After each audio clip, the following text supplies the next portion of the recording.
कभी कभी इंसान सोचता है, हमसे पहले कौन था? क्या यह जमीन सिर्फ इंसानों और जिन्नों की है? लेकिन अगर मैं आपसे कहूं कि जिन्न भी पहले मालिक नहीं थे, अगर मैं कहूं कि जिन्न से पहले एक और प्रजाति थी, एक ऐसी मखलूक जिसका जिक्र सिर्फ किताबों के पुराने पन्नों, रहस्यमयी तफसीरों और कुछ दानिश्वरों की रूहानी बातों में मिलता है, एक ऐसी कौम जो हवा और जमीन के बीच, हकीकत और रूहानियत के बीच फंसी हुई थी। उनका नाम था हिन्न और बिन्न। सिर्फ कहानी नहीं, एक राज है, एक दास्तान जो वक्त और हवा ने छुपा ली, लेकिन उल्मा ने, सूफिया ने और पुराने लोगों ने इसका जिक्र छेड़ा नहीं। आज आप और हम वक्त के पिछले पर्दे को हटाएंगे और देखेंगे जिन्न से पहली दुनिया किसकी थी और उनका अंजाम क्या हुआ। तैयार हो जाइए, आज हम एक ऐसे राज का दरवाजा खोलने वाले हैं जिसे आम लोग समझने की हिम्मत भी नहीं रखते। आलम गैब, दुनिया और आसमान बनने से पहले, जब न रोशनी थी, न जिंदगी, न वक्त, उस वक्त सिर्फ अल्लाह का हुक्म था।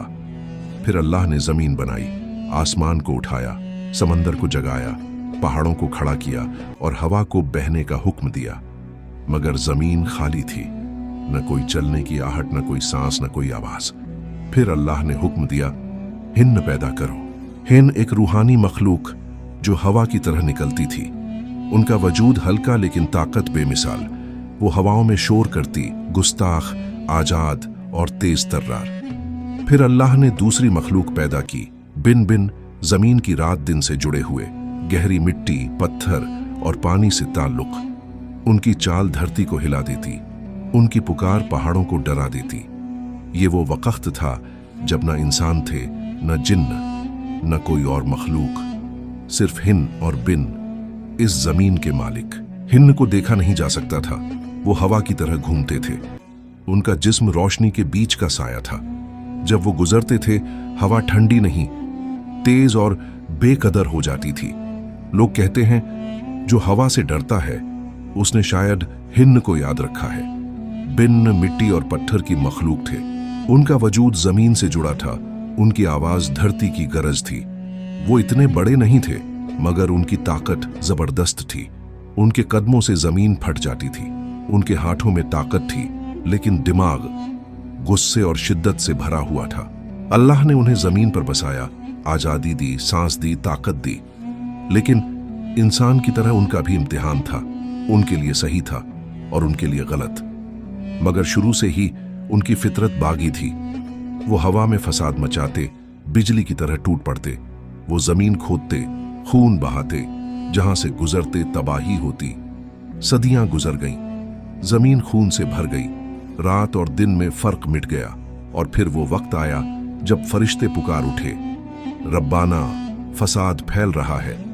अल्लाह ने फरमाया, मैं एक और मखलूक पैदा करने वाला हूं जो हक और अमानत का सबक सीखेगी। जिन्न को हुक्म दिया गया, जमीन को पाक करो। जिन्न आए, तेज, अक्लमंद और जोश से भरे हुए। उन्होंने हिन्न और बिन्न से जंग की। सदियों तक मैदान लाल रहे, रातें चीखों से भर गईं, जमीन का हर टुकड़ा कांप उठा और आखिरकार जिन्न जीत गए। हिन्न बिखर गए, हवा में गुम हो गए। बिन्न जमीन के गड्ढे तक दब गए। तबाही हो चुकी थी और दुनिया खामोश हो गई। या शायद हम यही समझते हैं। पुराने उल्मा और सूफिया कहते हैं, हिन्न और बिन्न पूरी तरह खत्म नहीं हुए। जो मखलूक अल्लाह पैदा करता है वो बस यूं ही गायब नहीं होती। उनका बाकी हिस्सा गहरे जंगल, रेगिस्तान, चुप पहाड़ों, पुराने कुओं और हवा के कहकशों में छुपा हुआ है। रात के 1 से 4 बजे जब हवा अचानक बदलती है, कभी सरसराहट आए और कोई ना हो सकता है वो हिन्न हो, हाँ बिन्न हो। जिन्न भी कब तक सबक याद रखते? उनमें भी फितना आ गया और फिर अल्लाह ने इंसान पैदा किए। हिन्न और बिन्न के साए जिन्हों के जरिए आज तक कायम है।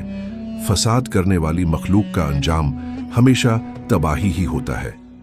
आज जब हम जुल्म करते हैं, जमीन से खेलते हैं, खून बहाते हैं, अपने रब को भूलते हैं, तो फरिश्ते फिर से कहते होंगे, रब्बाना, फसाद फैल रहा है। इसलिए उल्मा कहते हैं, इंसान अगर हक से हटेगा तो अल्लाह नए लोग ला सकता है। जैसे हिन्न और बिन्न चले गए, जैसे जिन्न गिर गए, हम भी गिर सकते हैं। दोस्तों, दुनिया को हम जितना देखते हैं वह उतनी नहीं है। उसके पीछे राज है, मखलूक है, ताकत है और निजाम है। हम सिर्फ एक चैप्टर हैं। अगर हमने जमीन को अमन नहीं दिया तो शायद एक दिन हमारा नाम भी सिर्फ कहानी बनकर रह जाएगा, बिल्कुल हिन्न और बिन्न की तरह। अगर आप यह वीडियो देख रहे हैं, कमेंट करें, या अल्लाह हमें हिदायत पर कायम रख। और अगला राज कौन सा चाहिए बताएं।